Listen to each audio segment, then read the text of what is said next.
Hello everyone! Next we'll cover the horizontal calibration of the JINGYAN DXL180 single-axis digital inclinometer. We use these two grade 00 marble plates to calibrate the instrument's horizontal and vertical angles.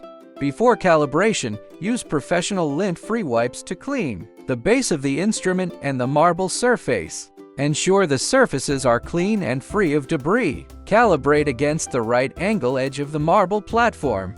Keep the instrument's base parallel and aligned with the right angle edge of the platform. Press and hold the 0 button to enter the calibration mode. Short press the SET button to start calibration. During calibration, the digital display will flash. When the display stops flashing, rotate the device 180 degrees and place it back as prompted. Press the SET button to continue calibration. Place the inclinometer as prompted.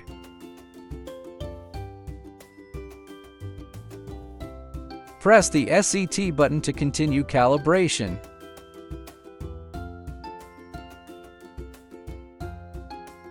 Rotate 180 degrees and place it back as prompted.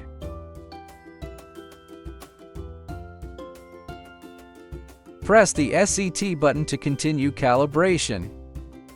Calibration completed. These are the full calibration steps for the DXL180.